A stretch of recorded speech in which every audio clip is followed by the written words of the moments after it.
Can, could, मे और might, ये सभी करा दिए थे। अभी जो है वो है विल और वुड। विल का प्रयोग सुना होगा आप सबने, फ्यूचर इंडेफिनिट में करते हैं।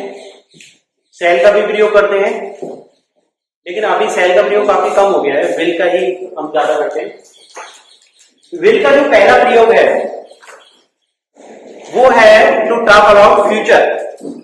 फ्यूचर में कोई घटना होने वाली है, कोई इवेंट फ्यूचर में होने वाला है, उसके बारे में बात करने के लिए हम प्रयोग करेंगे विल का।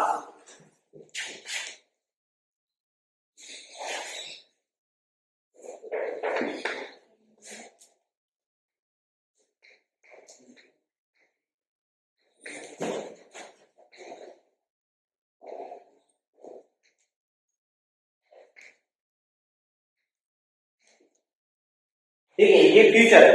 आई will take next class at 8:45 AM।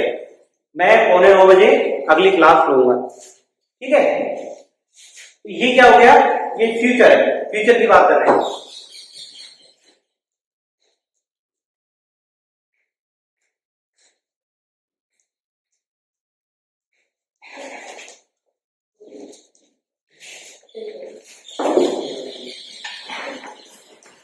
I go to Agra tomorrow, मैं कल आगरा जाऊंगा। ठीक है, ये सभी बातें क्या है, फ्यूचर के बारे में बताएंगे। यदि किसी ने मेरे पुराने वीडियो देखे हो प्रेजेंट कंटिन्यूअस का, तो वहां पे मैंने फ्यूचर को बताने के लिए 4 तरह की वर्ब्स काम में ली थी, और उनमें से देखो मैं बता देता हूं यहाँ पे 4 कौन सी थी। फर्स्ट वन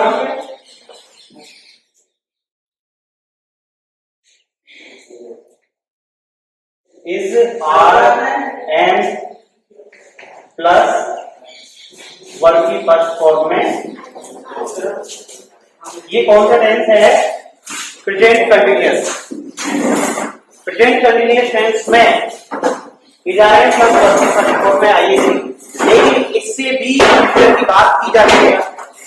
जनरली जो सेंटेंस होते हैं, जैसे कि तुम सुबह सुबह क्या बोलते हो अपने घर वालों से कि मैं स्कूल जा रहा हूं, मतलब तुम नेक्स्ट आने वाले फ्यूचर की बात करते हो, जबकि तुम उस समय चाहे भले नहा रहे हो, चाहे तुम कपड़े पहन रहे हो, लेकिन तुम क्या बोलते हो, मैं स्कूल जा रहा हूं, जबकि उस समय नहा रहे, कपड़े पहन रहे, काम कोई दूसरा हो रहा है, अगले आने वाले जो कार्य है उसकी बात की जा रही है, तो वो हो गया नियर फ्यूचर। नियर फ्यूचर में हम इजारेन प्लस वर्ब की फर्स्ट फॉर्म में आईएनजी का प्रयोग करते हैं।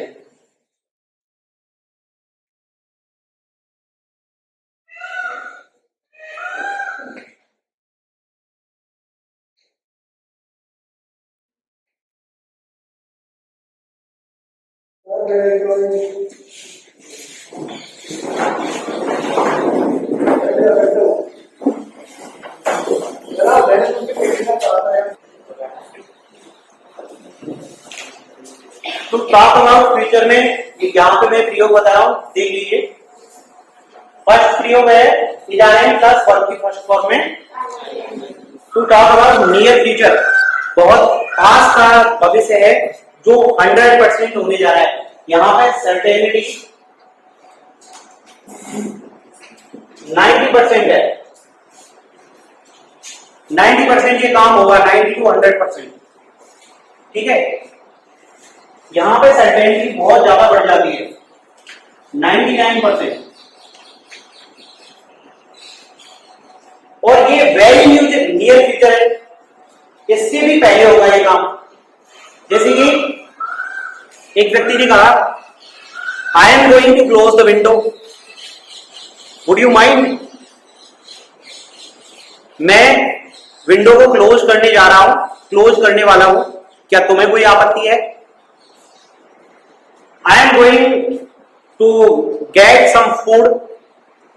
Do you want some food? मैं कुछ भोजन लेने जा रहा हूं, क्या तुम्हें कुछ भोजन चाहिए। भोजन लेने जा रहा हूं मतलब मैंने चलना स्टार्ट कर दिया। ठीक है, तो ये हो गया very very near future. Next one आता है फ्यूचर के लिए। अभी फ्यूचर की बात कर रहे हैं, ठीक है। ये वाला जो है ये भी फ्यूचर है, विल से भी फ्यूचर की बात करेंगे, यहां पर भी फ्यूचर की बात हो रही है, near future, very very near future. और अगला है वर्किंग फर्स्ट फॉर्म एस या ईएस, ये होता है शेड्यूल्ड एक्शंस। शेड्यूल्ड एक्शंस जो कि निर्धारित होते हैं, किसी समय के लिए फिक्स होते हैं। जैसे अभी कितना टाइम हुआ है, 8, ठीक है।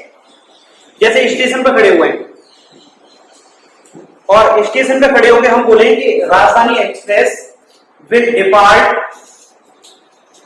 एट 12, तो उसके लिए विल का प्रयोग नहीं करेंगे, क्योंकि वो तो डेली जाती है, जो डेली जाती है ना, डेली 12 बजे निकलती है, राजधानी एक्सप्रेस 12 बजे निकलती है, तो उसके लिए वहां पर प्रयोग किया जाता है द राजधानी एक्सप्रेस डिपार्ट्स एट 12 PM।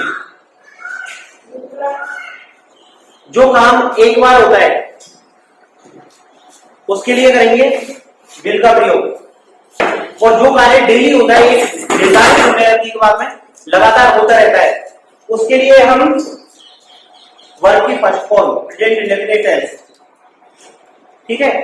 और अगला जो है 4th नंबर, वो है विल या शैल प्लस फर्स्ट फॉर्म, ये है future indefinite tense. Future indefinite tense का प्रयोग जब करते हैं,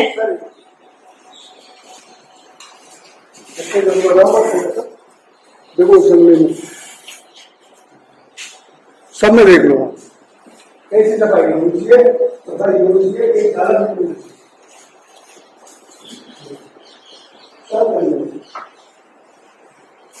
कल जब काम कर रहा हूं तो कल नहीं होनी चाहिए, इसमें बताया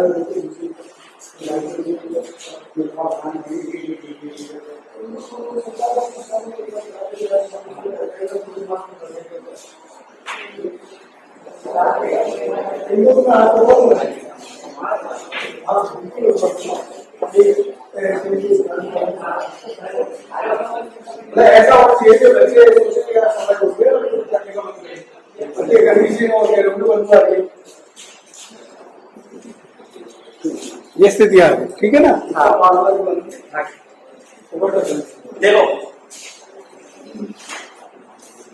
यदि एक्शन फॉर्मल है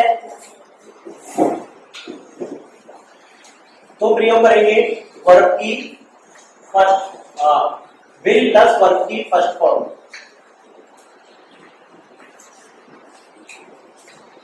फॉर्मल एक्शंस के लिए, ठीक है। इनफॉर्मल है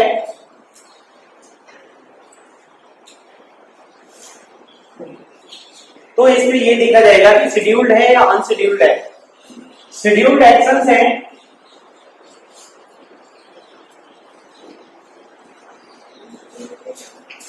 शेड्यूल्ड एक्शंस के लिए हम काम में लेंगे वर्ब की फर्स्ट फॉर्म, और अनशेड्यूल्ड के लिए काम में लेंगे is are am plus first form में आईएनजी, या फिर वेरी नियर फ्यूचर हो यहाँ पे तो going to plus first form में आईएनजी। तो इसको समझ लीजिए, फॉर्मली यदि हमें बात करनी हो, फॉर्मल मैनर्स में किसी अधिकारी के बारे में बात करनी हो, किसी राजनीतिक पार्टी के बारे में बात करनी हो, तो वहां पे फॉर्मल फीचर का प्रयोग करेंगे और विल प्लस फर्स्ट फॉर्म का प्रयोग करेंगे। यदि इनफॉर्मल फ्रेंड्स, रिलेटिव्स और फैमिली मेंबर्स के बीच में बातें हो रही है, या फिर कुछ स्टूडेंट्स के बीच में बातें हो रही है आपस में, तो वहां पे ये देखना है कि शेड्यूल्ड है या अनशेड्यूल्ड है एक्शन। शेड्यूल्ड एक्शन है तो वर्ब की फर्स्ट फॉर्म एस या ईएस प्रेजेंट इंडेफिनिट टेंस, इसका प्रयोग करेंगे। यदि अनशेड्यूल्ड एक्शंस है जिनका टाइम फिक्स नहीं है, कब होगा कब नहीं होगा, तो वहां पे इजारेंट प्लस वर्ब की फर्स्ट फॉर्म में आईएनजी और is are am plus going to plus verb की फर्स्ट फॉर्म, इन दोनों का भी यहाँ पे प्रयोग करेंगे। ठीक है, अब समझ में आ गया? समझ में क्या आया आपको? मैं ज्यादा कंफ्यूजन हो गया, सही कह रहा हूं ना? कंफ्यूजन ज्यादा हो गया कि नहीं हुआ? कि पढ़ा तो रहे फ्यूचर, विल पढ़ा रहे और कहां पहुंच गए? इस जगह पर एक बात क्लियर समझ लो कि विल का प्रयोग जब भी आएगा तो सेंटेंस इस टाइप का आएगा, आपको यहां पे कुछ ना कुछ दिया हुआ होगा और वो क्या होगा, फ्यूचर इंडेफिनिट टेंस का एडवर्ब ऑफ टाइम। आने वाला जो समय है, नेक्स्ट टाइम, वो आपको यहां पे जरूर दिया हुआ होगा। और ये सेंटेंस जो है ये मॉडल में भी आ सकता है और करेक्ट फॉर्म ऑफ वर्ब का जो टॉपिक है उसमें भी आ सकता है। वहां पे भी अगर ये मॉडल में आता है तो सिर्फ खाली जगह यहां तो होगी, स्पेस जो है ब्लैंक स्पेस केवल यहां पे होगा। तो आगे आ जाओ यहां पे, और एक चेयर यहां पे पड़ी है, इसको ले जाओ। और बातें ये गुनगुन वाली बिल्कुल बातें बंद कर दो। तो यहां पे आ जाओ।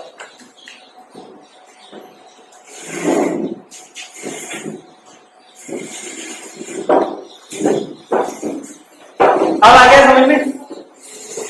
और समझ में आ गया कि नहीं? मतलब इस पे फोकस करना है। टू टॉक अबाउट फ्यूचर, यही आएगा मेन। नेक्स्ट, अपकमिंग, दो शब्द आते हैं, नेक्स्ट, अपकमिंग और ऑनगोइंग। ऑनगोइंग तो कंटिन्यूअस में आता है।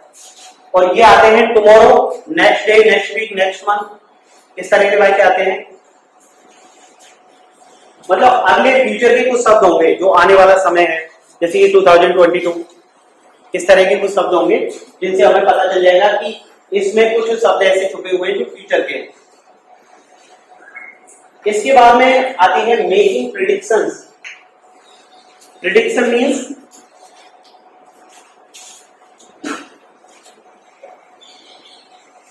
प्रिडिक्शन का मतलब क्या होता है भाई?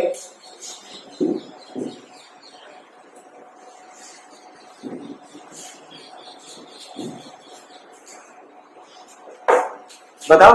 प्रिडिक्शन मीन्स भविष्यवाणी, आगे की बातों के बारे में घोषणा करना। जैसे वो नेता लोग घोषणा करते हैं ना कि चुनाव के समय सब मैं यही कर दूंगा, वो कर दूंगा। मोदी ने 2014 में घोषणा की थी सब लोगों के खाते में 15-15 लाख रुपए आएंगे, की थी ना। तो वो क्या है? प्रिडिक्शंस, भविष्यवाणी है। तो इस तरह की भविष्यवाणी जैसे करनी हो,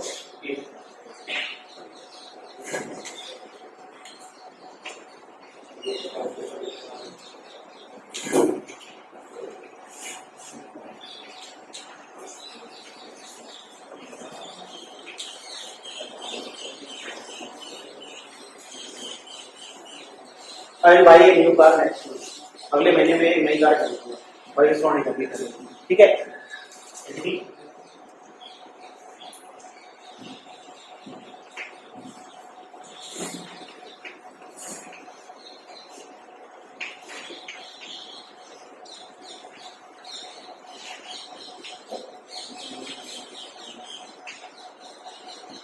mister Ajay will win this election, भविष्यवाणी करती। उसी के समर्थक थे अजय की, और अजय के समर्थक क्या कह रहे हैं कि साहब अजय जीतेगा। अरे हम लिखवा लो, अजय जीतेगा 100% और बहुत बड़े अंतर से जीतेगा। तो वो क्या है? प्रेडिक्शंस। वो भाई जानबूझ के भविष्यवाणियां कर रहे हैं, ठीक है। तो इसके लिए किसका प्रयोग करेंगे? विल का प्रयोग। नेक्स्ट है मेकिंग प्रॉमिसेस।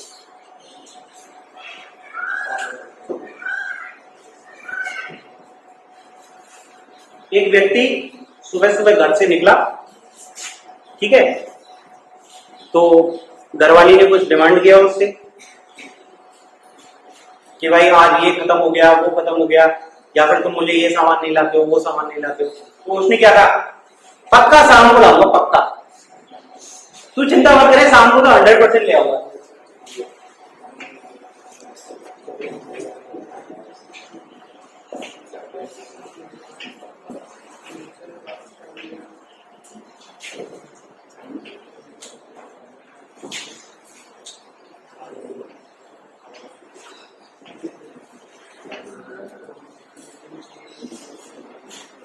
तो ये क्या है? प्रॉमिस। ये क्या है? प्रॉमिस, वादा कर दिया, है ना। जैसे कि एक व्यक्ति, एक उम्मीदवार है, चुनाव लड़ रहा है और वो जैसे किसी के घर गया तो घर पे जाके मांग कहता है कि साहब वोट जरूर दे देना। तो घर वाले क्या कहते हैं? चिंता मत करो, हमारा वोट तो आपको ही जाएगा। अरे साहब वो तो आपके पड़ोसी है, वो आपके रिश्तेदार हैं, उनको मत दे देना। तुम चिंता ही मत करो, ये वोट तुम्हारे नाम। और वो क्या कर रहे हैं? वायदा कर रहे हैं।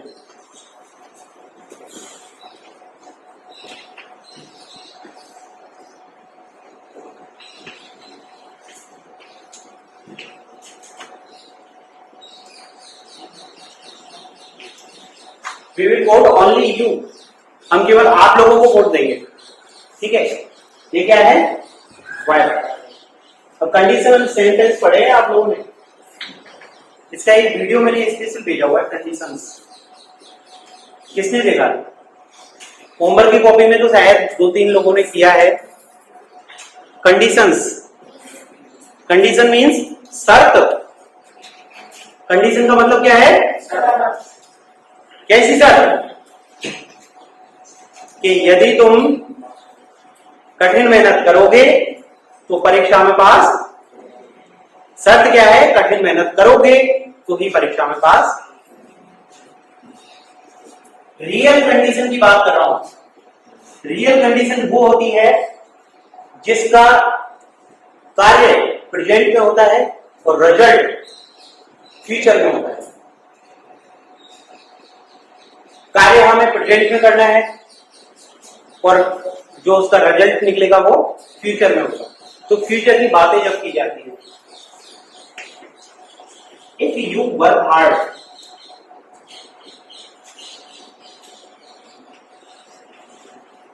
प्रेजेंट इंडेफिनिट टेंस, इस वाला सेंटेंस इसमें आता है प्रेजेंट इंडेफिनिट, ठीक है।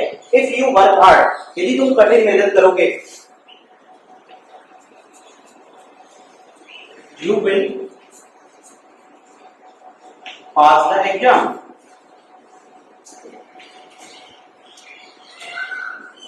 ठीक है।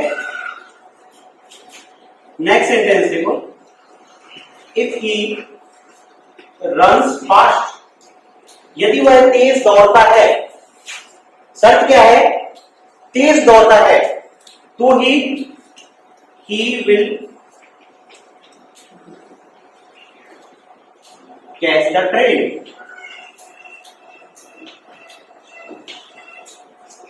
ट्रेन का टाइम हो गया, 1 या 2 मिनट में छूटने वाली है और वो अभी स्टेशन से दूर है। यदि वो तेज दौड़ता है तो वह ट्रेन को पकड़ लेगा, ठीक है। फ्यूचर की बातें हो गई है। तो ये है रियल कंडीशंस, जहां पे कार्य जो है वो प्रेजेंट में है और रिजल्ट जो है इनके वो फ्यूचर में है। विल पास, विल कैच, ठीक है। ये जो कंडीशन है ये इधर क्या है? यहां रिक्वेस्ट को देखिए, यदि नॉर्मल रिक्वेस्ट करनी हो, रिक्वेस्ट में जो प्रयोग हमने कैन में बताया था, can I take your pen, can you give me your book, तो वही सब कुछ यहां पे है। इनफॉर्मल मैनर में रिक्वेस्ट इनफॉर्मल में हो, जैसे कि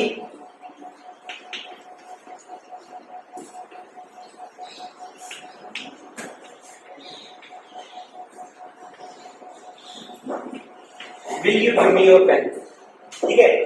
अब देखिए रिक्वेस्ट तो यहां पर भी है, रिक्वेस्ट यहां पर भी है, यहां पर इनफॉर्मल रिक्वेस्ट है, यहां पर देखना कौन सी रिक्वेस्ट है।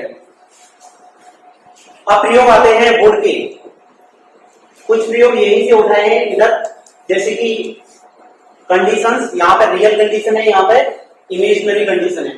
यहां पर रिक्वेस्ट इनफॉर्मल है, यहां पर पोलाइट रिक्वेस्ट है, ठीक है। सबसे पहले देखते हैं पहला प्रयोग, have it in the past. ये बात समझ लीजिए, वुड जो है वो विल का पास्ट है।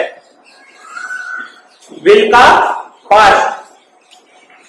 जब हम नरेशन पढ़ेंगे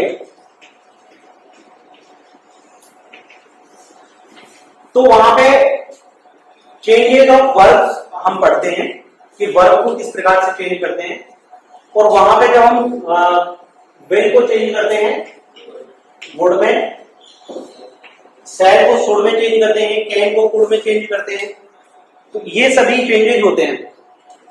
और ये कब होते हैं? जब हमारी रिपोर्टिंग वर्ब पास्ट टेंस में हो। रिपोर्टिंग वर्ब यदि पास्ट टेंस में है, जैसे कि सैड, हैड सैड, यदि इस तरीके से है तो ही हम विल को वुड में चेंज करेंगे। यदि प्रेजेंट टेंस या फ्यूचर टेंस में हो तो चेंज नहीं होगा। पहला प्रयोग habit in the past. Past में कोई पुरानी हैबिट है, उसके बारे में बताने के लिए हम प्रयोग करेंगे वुड का।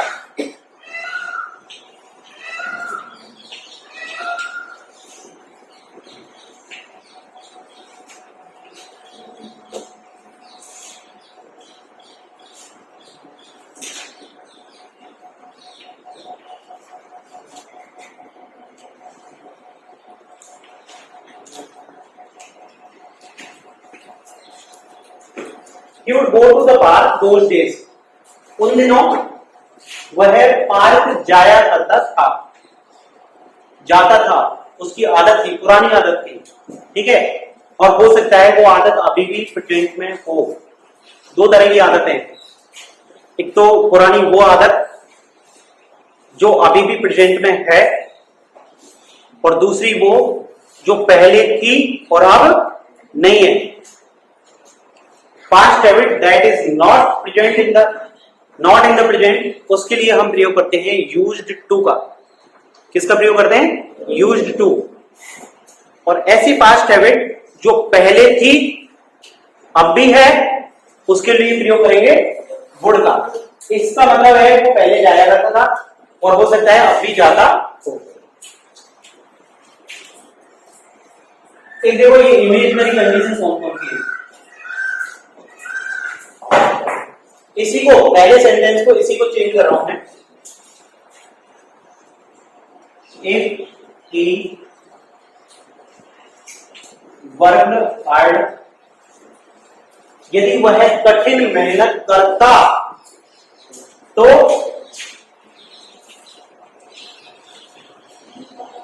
He would pass the exam, तो वह एग्जाम को पास कर लेता। यदि वह कठिन मेहनत करता, पास्ट की बात होगी।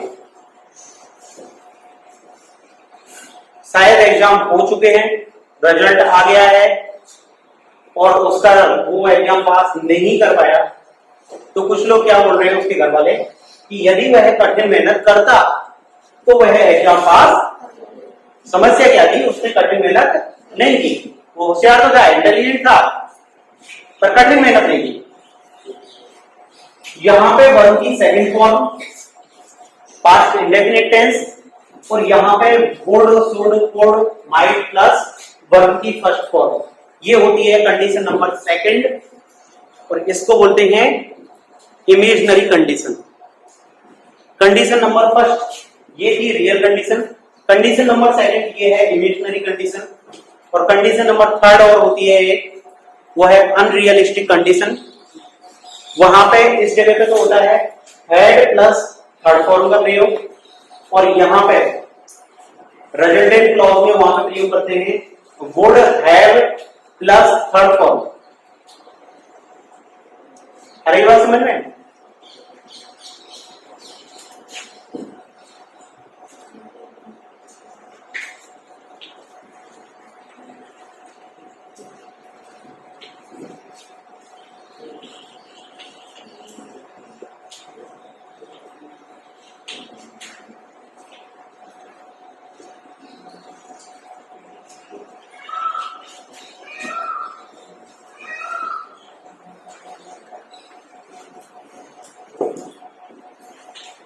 देखिए if he had work hard,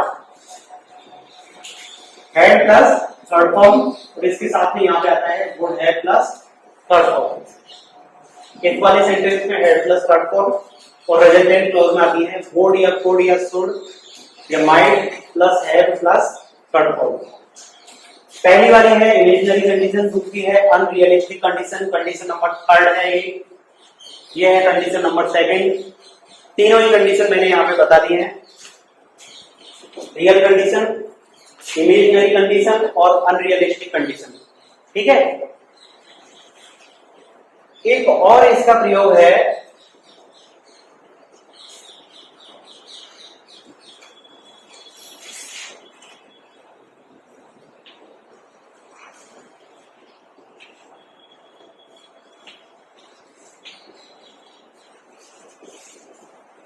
वो भी इमेजिनरी कंडीशन का ही है।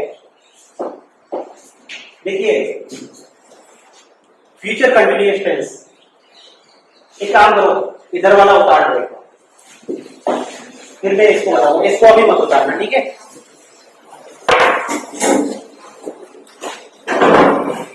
अभी इमेजिनरी कंडीशन और बता रहा हूं मैं एक और यहां पे पता चलेगा कि विल और वुड में क्या डिफरेंस है, ठीक है। इन केस ऑफ फ्यूचर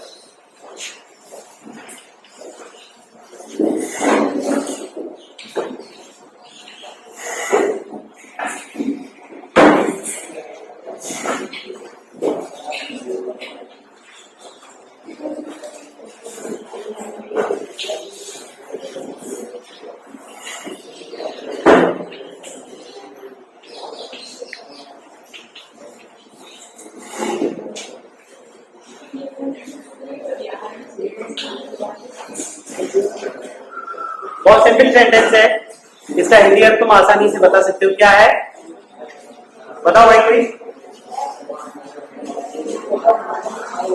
वह खाना खा रहा होगा, और इसका भी हिंदी अर्थ यही है कि वह खाना खा रहा होगा। तो फिर अंदर क्या है, देखिए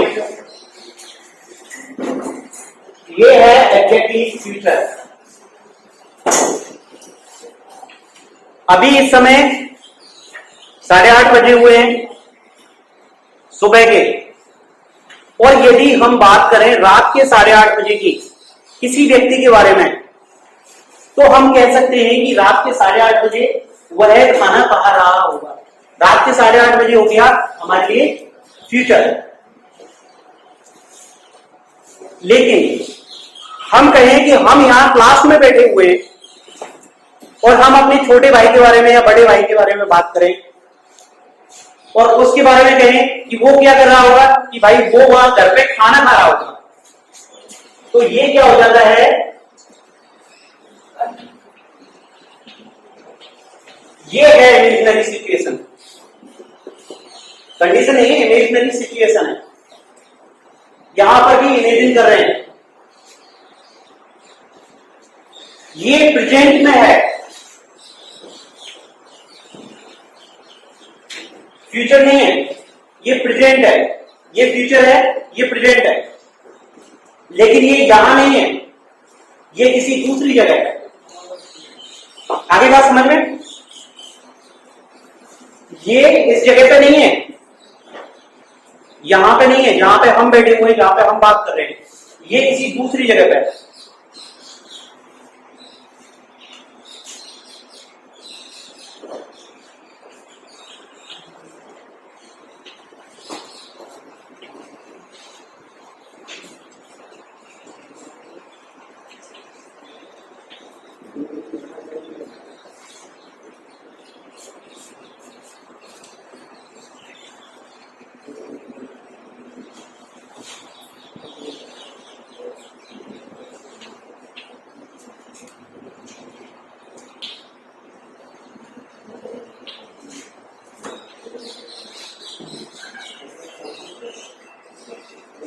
तुम्हारे घर पे तुम्हारा कोई फ्रेंड आया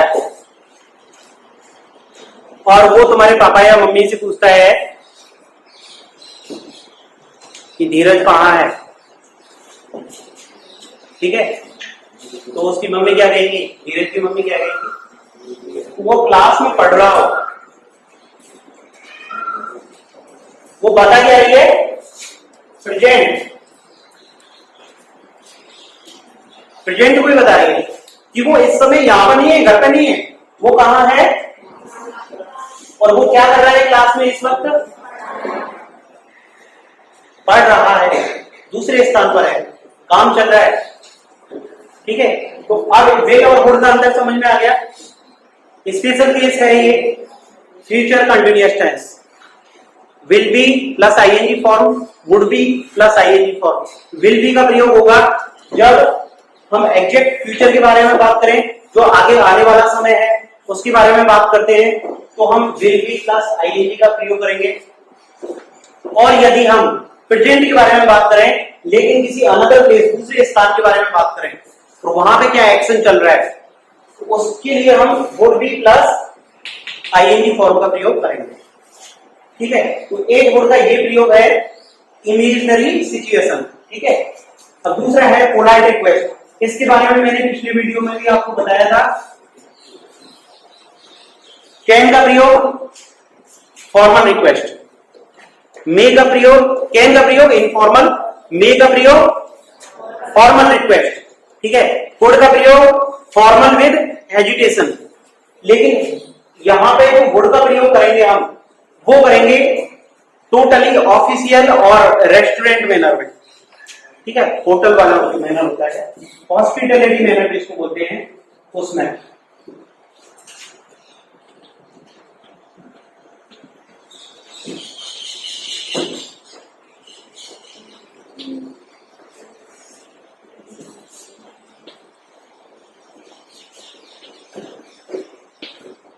Would you like to take coffee?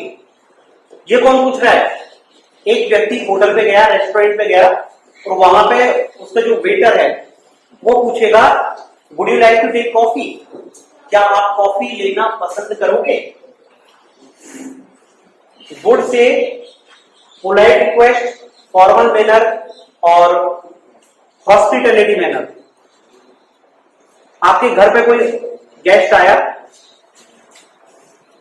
आप उससे सबसे पहले पानी पिलाते हो, फिर उसके बाद में पूछते हो कि चाय नाश्ता लोगे, चाय बनाओ, कॉफी बनाओ, पूछते हो ना कि नहीं पूछते?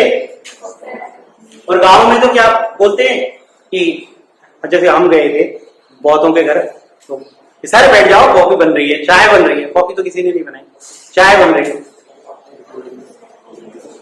मतलब डायरेक्टली पूछते नहीं है, बन जाती है पीछे से, बन के आ जाती है।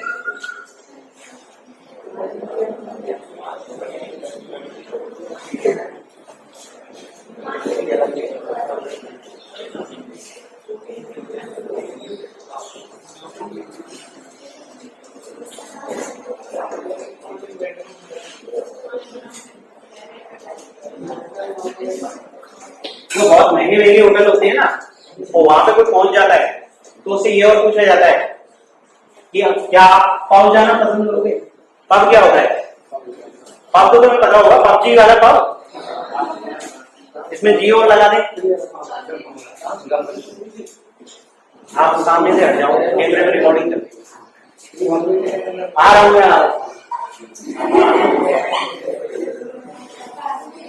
जब यहां पे कुछ पूछा गया आपसे, would you like to take coffee, तो आप क्या जवाब दोगे?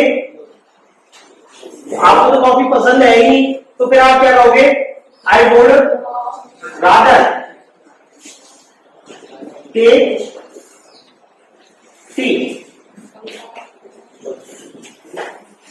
रादर के सामने वुड का प्रयोग किया जाता है, ध्यान से समझ लीजिए।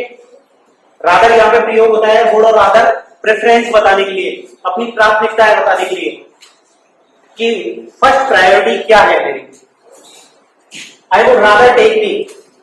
प्रश्न कहा would you like to take coffee, क्या आप कॉफी लेना पसंद करोगे? तो जवाब आया I would rather take tea, मैं चाय लेना पसंद करूंगा। उससे पूछा गया ग्राहक से would you like to go to the pub, क्या आप पब जाना पसंद करोगे?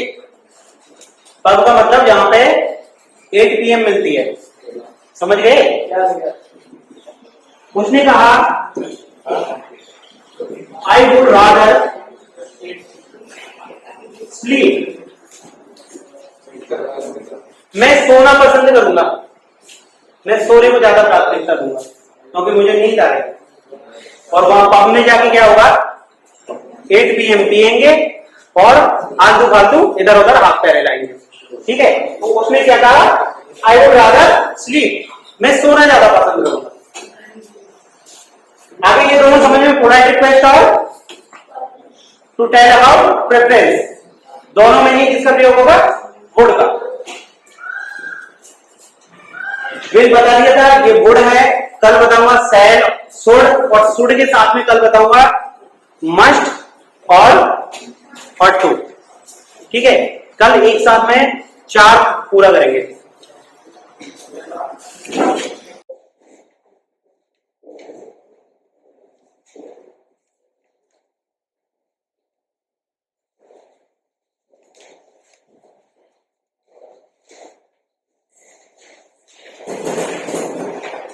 अगला जो टॉपिक है अपना वो है सेल।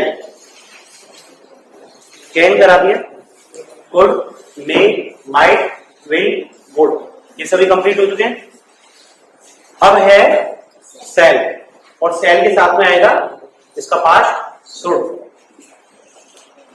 सेल का प्रयोग कहां काम करता है, सबसे पहली बात, पहले जब हम, कभी तुमने फ्यूचर इंडेफिनिट टेंस पढ़ा होगा तो वहां पे बताते हैं कि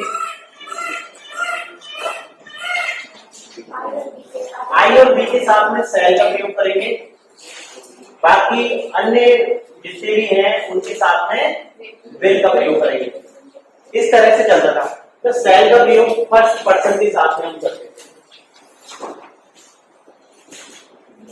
अब ऐसा नहीं है, अभी हम क्या कर रहे हैं, जितने भी सब्जेक्ट हैं उन सभी के साथ में केवल विल का प्रयोग करते हैं, सेल का कहीं भी प्रयोग नहीं करते।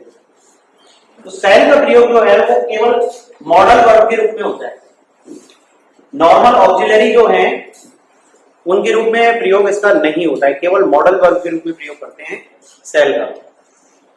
कौन कौन सी जगह में प्रयोग होता है,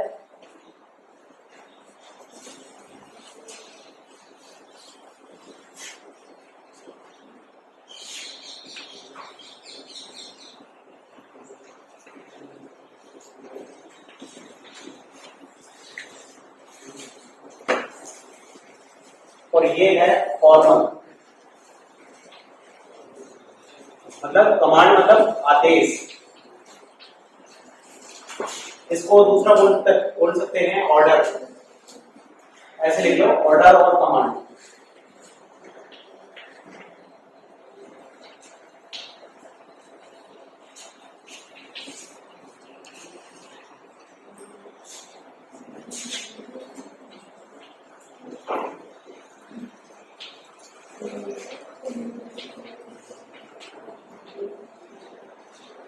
ठीक है, फॉर्मल मैनर में जब कोई आदेश दिया जाए, जैसे कि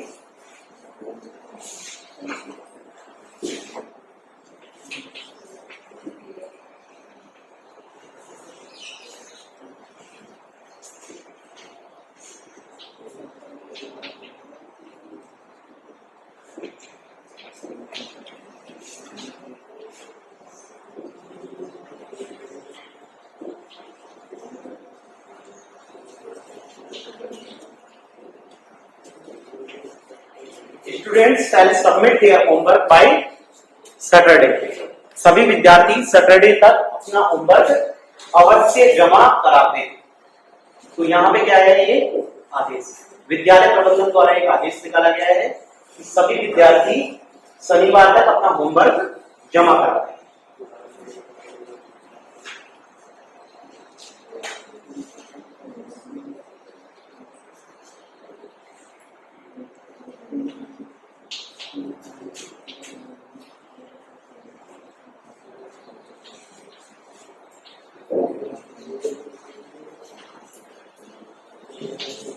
All shall deposit their fees by latest.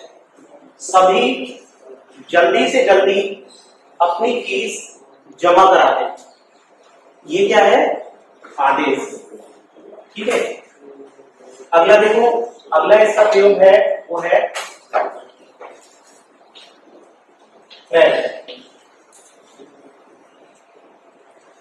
मान लो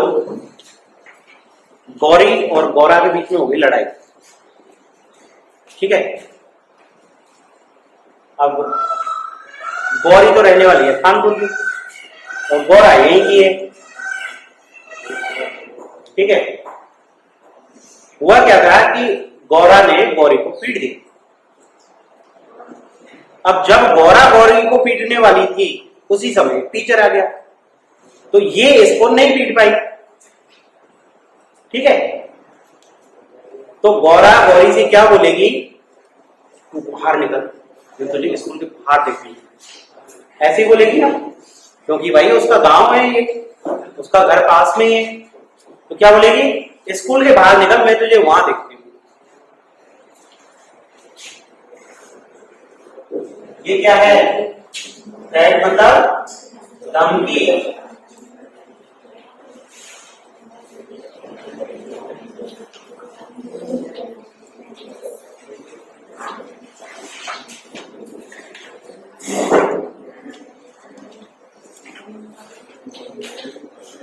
I shall see you outside the school gate. मैं तुम्हें स्कूल गेट के बाहर देखती हूँ, ठीक है। आगे समझ में, धमकी समझ में आ गई। धमकी देने के लिए केवल स्टैंड का प्रयोग करते हैं। समझ में आ गया, नहीं आया?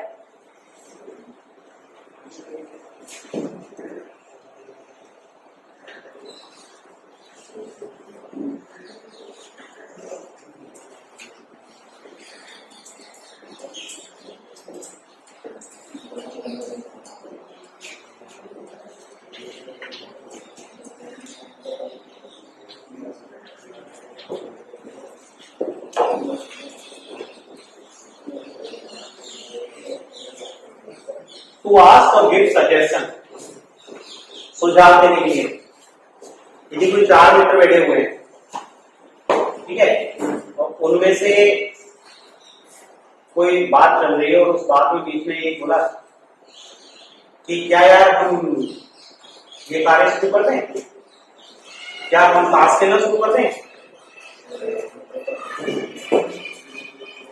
क्या हम पबजी खेलना शुरू कर दें, क्या बोलते हैं, हाँ भाई पबजी खेलेंगे, बता, ऐसे बोलते हैं ना।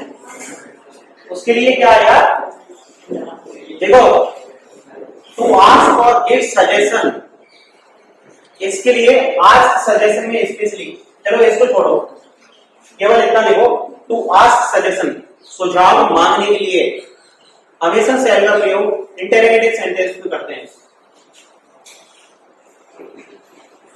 सजेशन तो एक बार और आएगा दोबारा, जब हम शुड का प्रयोग पढ़ेंगे तो शुड में भी सजेशन आते हैं, एडवाइस आती है, लेकिन वहां पे एडवाइस जब दी जाती है तो अफर्मेटिव सेंटेंस होता है, साधारण लाइन, पहले कर्ता आएगा, फिर पहले कर्ता, फिर उसके बाद में शुड और फिर उसके बाद में वर्ब की फर्स्ट फॉर्म, इस तरह से आएगा। लेकिन यहां पर सेल के केस में जब हम आस्क सजेशन, सुझाव पूछते हैं, तो वहां पर सेल सबसे पहले क्या है, सेल की start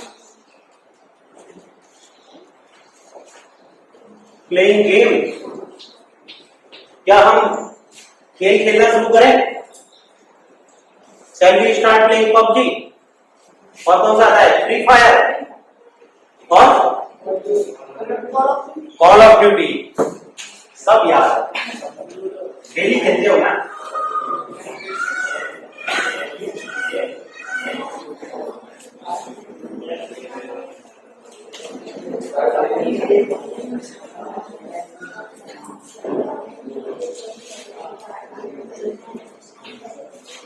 Shall we go to school tomorrow? क्या हम कल स्कूल चलें?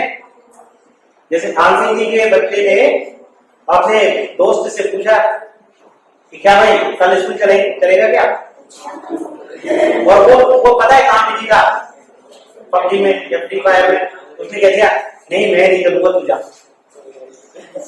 अभी चला अकेला आ गया स्कूल, क्या करे, ऐसा ही है ना। तू तो नहीं खेलता, मुझे पता है, खेलता है क्या,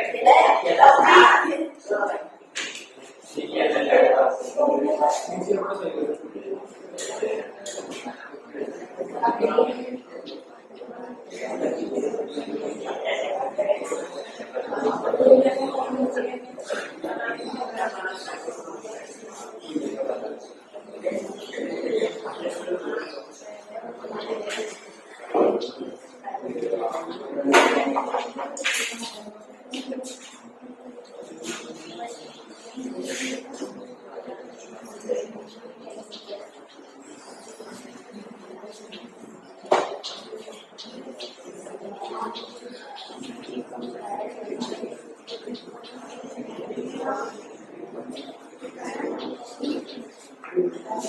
एक और है इसका प्रयोग, वो है टू आस्क क्वेश्चन, प्रश्न पूछने के लिए। प्रश्न पूछने के लिए भी इसका प्रयोग करते हैं। सबसे पहले ध्यान दो प्रेजेंट फ्यूचर इंडेफिनिट पे। फ्यूचर इंडेफिनिट में अभी थोड़ी देर पहले मैंने तुम्हें बताया था कि हम लोग केवल विल का प्रयोग करते हैं, शैल का प्रयोग नहीं करते। लेकिन प्रश्न पूछने के लिए मतलब इंटरोगेटिव सेंटेंस जितने भी हैं वहां पर हम शैल का प्रयोग कर सकते हैं। इंटरोगेटिव सेंटेंसेस में हम लोग शैल का प्रयोग कर सकते हैं।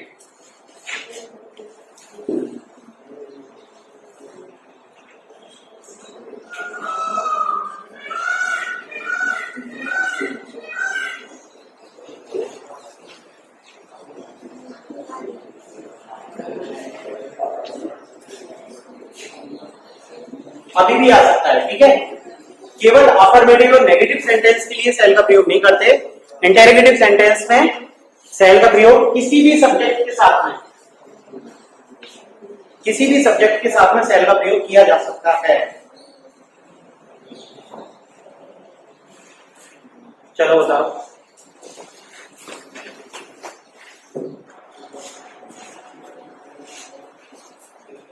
टू गिव इनफॉर्मल मतलब मित्रों के बीच में बातें हो रही हैं आपस में, ठीक है। फैमिली मेंबर्स के बीच में बातें हो रही हैं, दो स्टूडेंट्स के बीच में बातें हो रही हैं। तो यदि नॉर्मल यदि हमें सलाह सुझाव देना है, यदि कोई ड्यूटी बतानी है कि ये आपका कर्तव्य है तो आपको कर लेना चाहिए, ठीक है।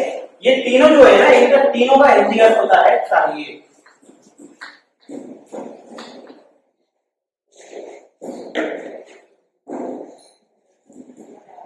बस फर्क किसका पड़ता है कि प्रेशर कितना ज्यादा है। यदि प्रेशर ज्यादा है, बहुत ज्यादा है तो मस्ट का प्रयोग करेंगे। प्रेशर यदि कम है और टू का प्रेशर बिल्कुल कम है तो शुड का प्रयोग। डिपेंड करता है एम्फेसिस, प्रेशर कितना ज्यादा है, दबाव कितना ज्यादा है।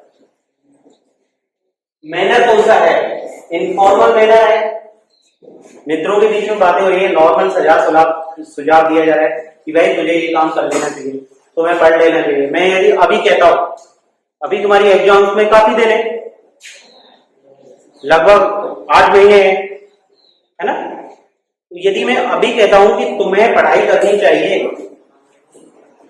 You should study.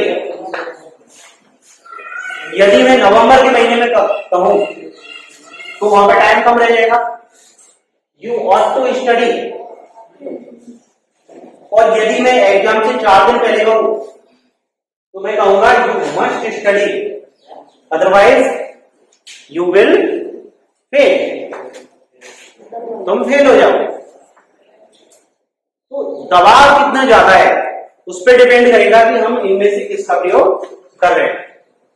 देखिए नॉर्मल यदि हम कोई बात करते हैं उसके लिए हम शुड का प्रयोग करेंगे। यदि कहीं पे मॉरल ड्यूटी आ जाती है या फिर फॉर्मल मैनर में बात की जाए तो हम प्रयोग करेंगे ऑट टू का, मॉरल यानी नैतिक कर्तव्य। जैसे कि we ought to respect traffic rules, हमें ट्रैफिक रूल्स का पालन करना चाहिए। We ought to follow traffic rules. We ought to stop at red light, हमें रेड लाइट पे रुकना चाहिए। लेकिन उससे भी ज्यादा बेहतर रहेगा we must stop at red light, हमें रेड लाइट पर अवश्य रुकना चाहिए, क्योंकि नहीं रुके तो कोई ना कोई ठोक जाएगा। We must wear helmets and seat belt, हमें हेलमेट और सीट बेल्ट पहनने चाहिए। देखो जरा सा भी एक्सीडेंट हो गया, सिर के बल गिरे, हेड इंजरी हो जाएगी और आदमी खत्म। सीट बेल्ट नहीं पहनी है, एक्सीडेंट हुआ, आदमी कार में होके निकल के, शीशे में होकर निकल के और आगे जाएगा और क्रैश होकर खत्म हो जाएगा। सीट बेल्ट इसलिए होती है क्योंकि वो आदमी को आगे जाने से बचाती है। तो उस केस में हम प्रयोग करेंगे जब बहुत ज्यादा जरूरत हो, तो मस्ट का, यदि कम आवश्यकता हो तो ट्रैफिक के केस में ऑटो का प्रयोग करते हैं। या भी नैतिक कर्तव्य की बात आती है कि your parents are very sick, आपके माता पिता बीमार हैं, you ought to take care of them, तुम्हें उनकी देखभाल करनी चाहिए। ये आपका नैतिक कर्तव्य बनता है कि आपको उनकी देखभाल करनी चाहिए जबकि वो बीमार हो रहे हैं। ठीक है, यदि ऐसे कह दिया जाए कि your parents are old, you should take care of them, बुढ़े हैं, बीमार नहीं है, केवल बुढ़े हैं तो तुम्हें उनकी देखभाल करनी चाहिए। पर ऐसे कह दिया जाए कि your father is in hospital, तुम्हारे पिता हॉस्पिटल में है, you must take care of him, तुम्हें उसकी देखभाल अवश्य करनी चाहिए। मस्ट के केस में एक शब्द जुड़ जाता है हिंदी का, वो है अवश्य। आ रही है बात, समझ में नहीं आ रही? सबके समझ में आ रही? जहां भी नीड ऑफ आवर हो, उस समय की आवश्यकता बहुत ज्यादा हो, तो वहां पे प्रयोग करेंगे मस्ट का। ठीक है, एक प्रयोग और है इनका और वो है प्रोबेबिलिटी।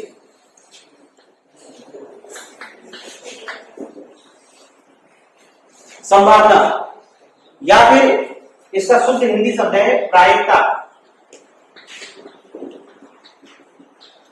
गणित में ये प्रश्न आपने पढ़ी है, प्रायिकता, प्रोबेबिलिटी। और यदि तुम अभी कैलकुलेटर देखा है, साइंस में कैलकुलेटर और पेट वगैरह के आते हैं सेलों के, तो उनमें एक आता है एनपीआर एनसीआर। ठीक है, स्पेशल बटन होता है एनपीआर और एनसीआर का, नहीं पता, देखे नहीं है कभी? एनपीआर परम्यूटेशन और एनसीआर कॉम्बिनेशन, वो प्रोबेबिलिटी में ही पढ़ाए जाते हैं, इसी में आते हैं वो आगे, है ना।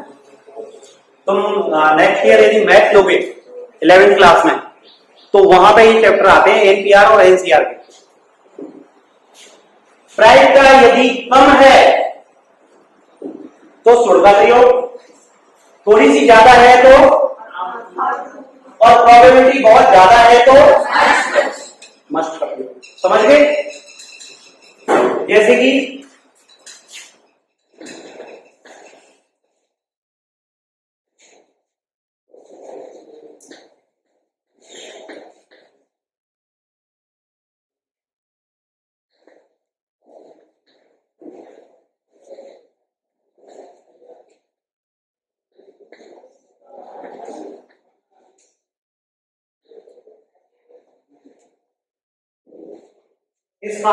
पार्क इन हिज गैरेज, उसकी पार्क उसके गैरेज में पार्क हो गई है। घर का जो गैरेज है जहां पे कार पार्क करने के लिए स्थान होता है, उसमें पहुंच गई है और पार्क में खड़ी है, तो क्या, तब तो वो अवश्य ही अंदर होगा, घर के अंदर। ठीक है, और यदि कार घर के बाहर खड़ी है तब भी संभावनाएं बनती है, शुड का प्रयोग कर सकते हैं। लेकिन उस केस में संभावनाएं थोड़ी सी कम है। ये भी हो सकता है कि वो कार को घर के बाहर खड़ा करके इधर उधर निकल गया हो, या फिर बाइक से निकल गया हो सकता है ना। तो डिपेंड ये करता है कि हम किसका प्रयोग करते हैं, मतलब हमारे पास प्रेशर कितना ज्यादा है। प्रेशर यदि बहुत ज्यादा है मस्ट का प्रयोग करेंगे, प्रेशर बहुत कम है तो शुड का प्रयोग करेंगे, और प्रेशर यदि मॉडरेट है और टू का प्रयोग करेंगे। उदाहरण में इसके एग्जाम्पल लिखा हूं।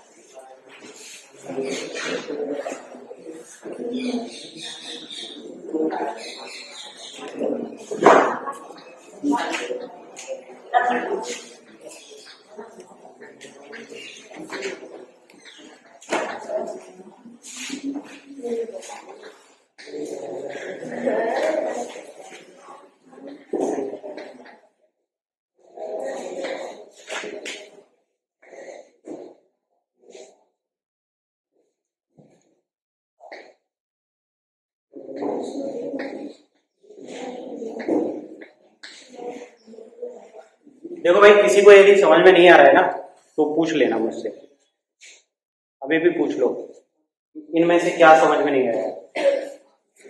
बाद में बहुत कम चांसेस होंगे कि मैं तुम्हें समझा पाऊंगा, क्योंकि फिर बाद में नेक्स्ट टॉपिक पे मूव करते जाएंगे। और यदि तुम अभी नहीं पढ़ोगे ना तो ये ऐसी चीज है, बिल्कुल गणित जैसी है। अभी जो मॉडल बचे हैं उनमें से एक है यूज टू। यूज टू का प्रयोग जिस जगह पे होता है वो है हैबिट ऑफ पास्ट, भूतकाल की आदत।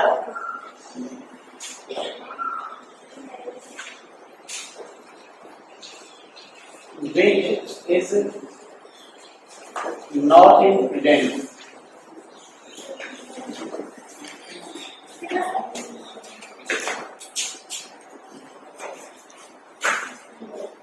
भूतकाल की ऐसी आदत जो कि वर्तमान में नहीं है।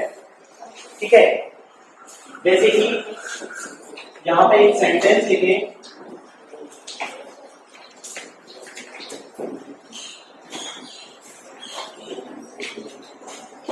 आई used to go to swim.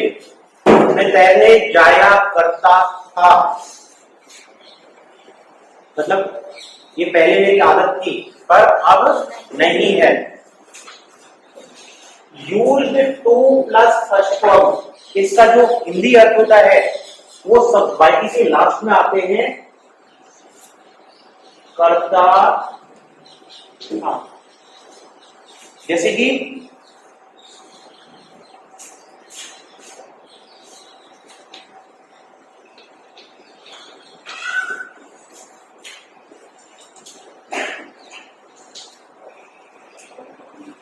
He used to wash clothes.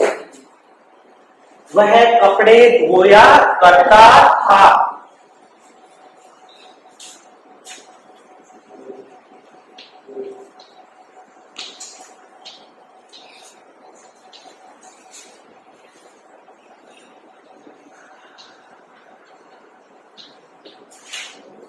She used to work in a factory. वह एक फैक्ट्री में कार्य किया करती थी। तो ये समझ में आ गया। हिंदी में भी समझ लो, किया करता था, किया करती थी। इन शब्दों से हमें पता चलता है कि ये जो हैबिट है ये कहाँ की है, पास्ट की, पास्ट हैबिट है, which is not in present. ये पास्ट हैबिट थी, अब खत्म हो गई, इसीलिए हम इसमें प्रयोग कर रहे हैं यूज्ड टू का। अगर ये हैबिट अभी भी होती, अभी भी ये कार्य हो रहे होते, तो फिर हम इसके स्थान पर प्रयोग करते हैं वुड का। किसका? वुड। ठीक है, तो दोनों में अंतर ये है कि वुड जब लगाएंगे तो past habit which is still present in the present, और use to habit that is not in present. ठीक है,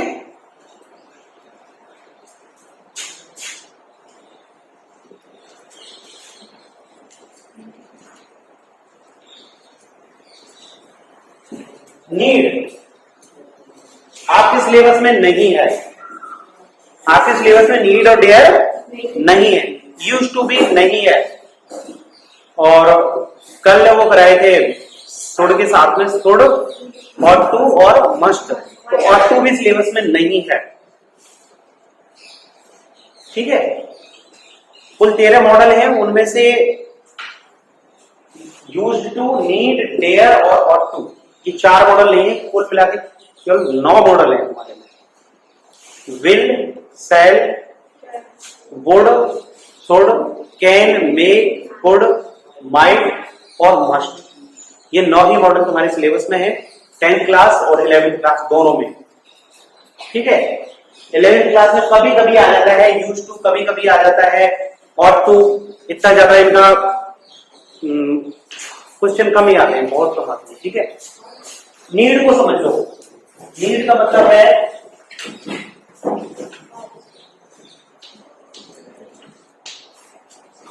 नीड एक वर्ब की तरह कार्य करता है, एक मॉडल की तरह कार्य करता है, दोनों ही तरीके से कार्य करता है नीड। एक वर्ब भी है और एक मॉडल भी है। देखिए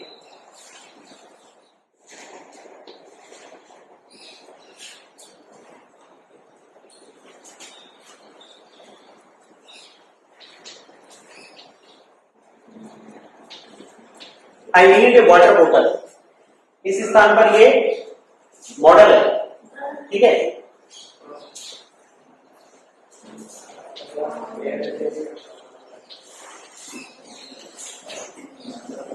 इज इन नीड, यहां पर ये नाउन है, नाउन का कार्य कर रहा है।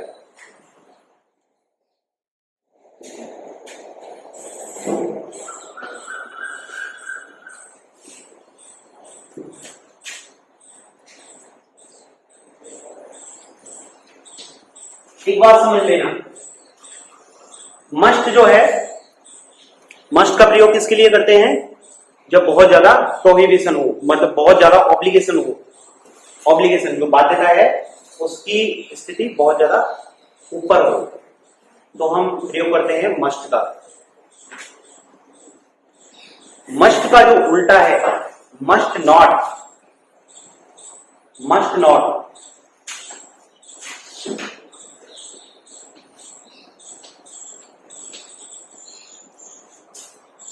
ये प्रयोग किया जाता है प्रोहिबिशन,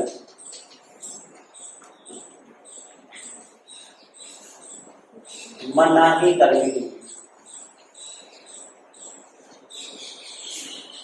मस्ट का जो अपोजिट होता है वो होता है नीड नॉट। मस्ट का जो अपोजिट है वो नीड नॉट है। जब ऑब्लिगेशन बहुत ज्यादा होगी तो प्रयोग करेंगे मस्ट का, जब ऑब्लिगेशन बिल्कुल नहीं है तो वहां पे प्रयोग करेंगे नीड नॉट का, ठीक है।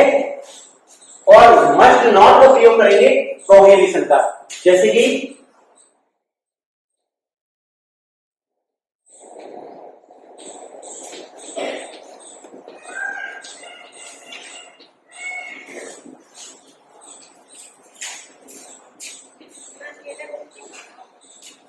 You must not smoke in public places, तो मैं पब्लिक प्लेसेस में स्मोकिंग नहीं करनी चाहिए।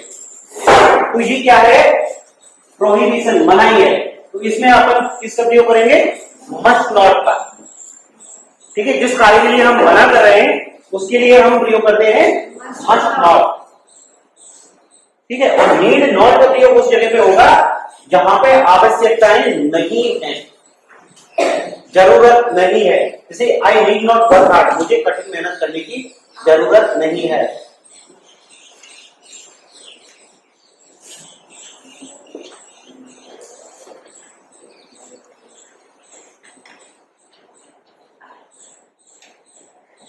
He need not dig a well, उसे एक कुआं खोदने की आवश्यकता नहीं है, क्योंकि आजकल पानी ट्यूबवेल के द्वारा उपलब्ध है।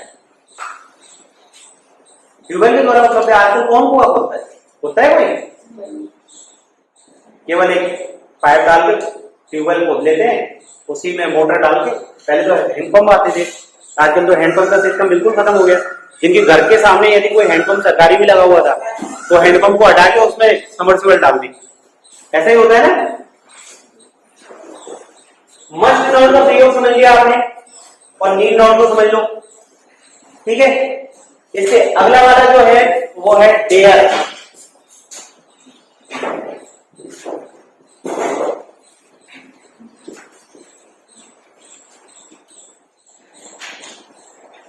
पहले इन दोनों को उतार लो, फिर उसके बाद में डेयर को। डेयर के दो प्रयोग हैं, एक तो डेयर से होता है और एक होता है डेयर नॉट।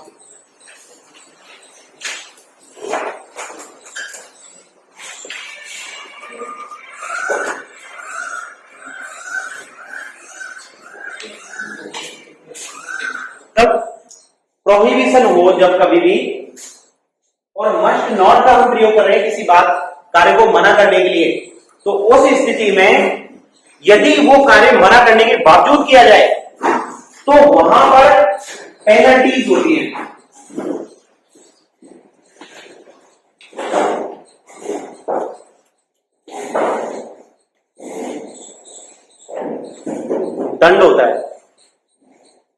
जैसे कि पब्लिक प्लेसेस में स्मोकिंग करेंगे, बस में स्मोकिंग करेंगे तो फाइन लगेगा, जुर्माना भरना पड़ेगा। तो मस्ट नॉट का केस जो प्रयोग है वो उस स्थान पर किया जाएगा जहां पे किसी कार्य को करने के लिए मना किया जा रहा हो, और यदि करेंगे तो पेनल्टीज हो, कुछ फाइन भरना पड़े। ठीक है,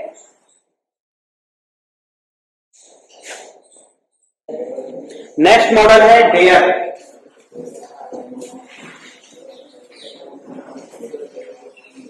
अब ये हिम्मत सिंह नहीं है भाई, हमारे गांव में कोई पड़ोसी हो हिम्मत सिंह, वो एक वाला हिम्मत सिंह नहीं है।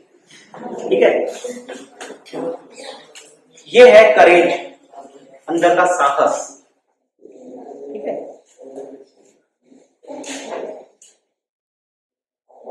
एक क्वेश्चन है,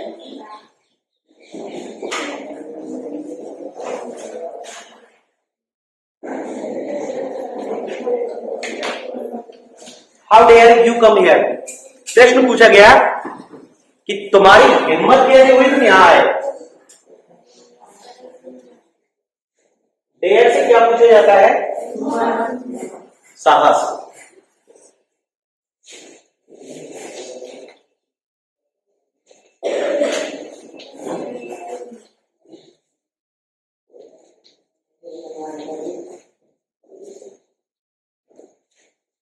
how dare you take my pen. तुम्हारी हिम्मत कैसी हुई तुमने मेरा पेन ले लिया।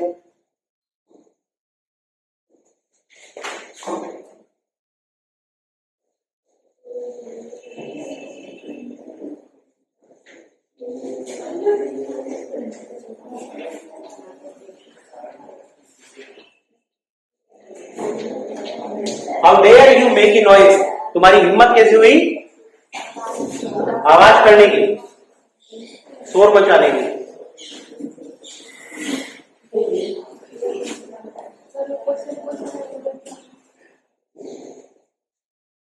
अब दूसरा देखो, ये जो क्वेश्चंस थे, अब अफर्मेटिव सेंटेंस देखो।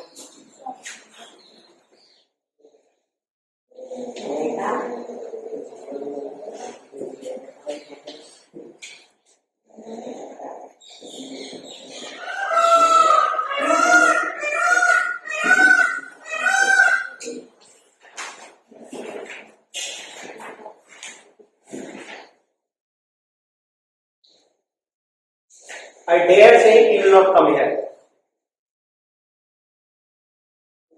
मैं पूरी जोरदारी के साथ में, पूरे साहस के साथ में कह सकता हूं कि वह यहां पर नहीं है।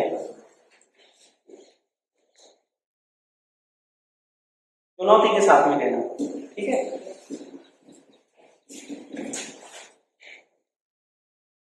अब एक और होता है इसमें dare not.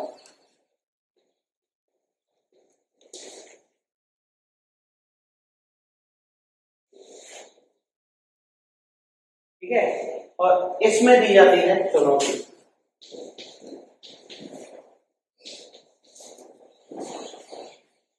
Dare not say, dare not say हम चुनौती किस प्रकार से लेंगे?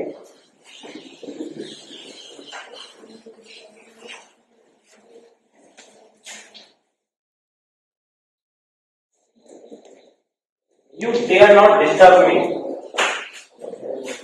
तुम मुझे डिस्टर्ब करने की हिम्मत मत करना, नहीं तो गड़बड़ हो जाएगी।